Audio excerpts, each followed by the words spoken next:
Ever wonder how Carlsbad became home to its flower and strawberry fields? The answer can be found by tracing Carlsbad's agrarian roots to the early 20th century.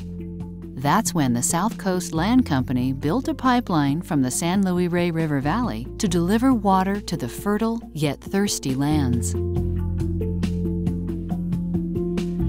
The arrival of reliable water and transportation led to the awakening of the area as prime agricultural land. Farmers began to transition from raising cattle to growing vegetables. Carlsbad's near-perfect conditions for year-round farming of tropical fruits and flowers, coupled with its location between San Diego and Los Angeles, made it an attractive place for gentleman farmers to raise lemons and avocados. The avocado was such a successful crop, Carlsbad became known as home of the avocado in the 1920s.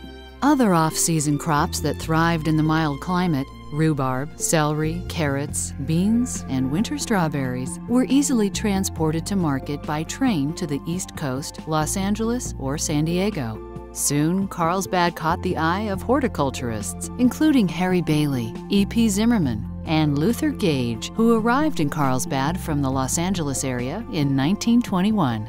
Gage was the first person to grow bulbs commercially in Carlsbad. Freesia, iris, ranunculus, and gladiolas were among the numerous varieties he cultivated and shipped around the world.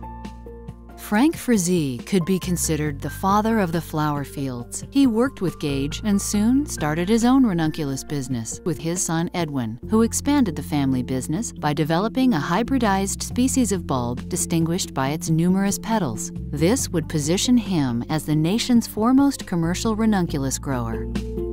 When Edwin moved from Oceanside to a coastal field in Carlsbad, his blooms became an instant hit with the tourists. In 1975, his sons John and Jim moved the fields to their present location, owned by the Ecke family. Then in 1993, when the Frazee sons were ready to call it quits, the city entered into a series of agreements as a way to preserve the famed fields as a viable commercial venture and tourism draw, and to guarantee the 54 acres of flower fields into perpetuity. Funded by fees paid by the Carltus Company, owned by the Ecke family, in exchange for the right to develop a portion of the property, the agreement is still in effect today, making the flower fields one of the few working farms where people can stroll through the fields. It is interesting to note that the land the flower fields occupy today was part of the original Mexican land grant once owned by early Carlsbad resident Robert Kelly.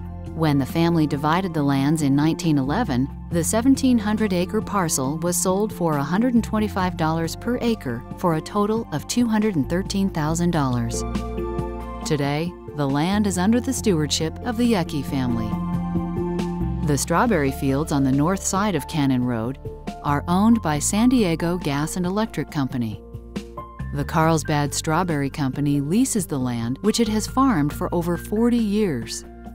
Carlsbad's mild climate allows growers to farm this delicate fruit virtually year-round.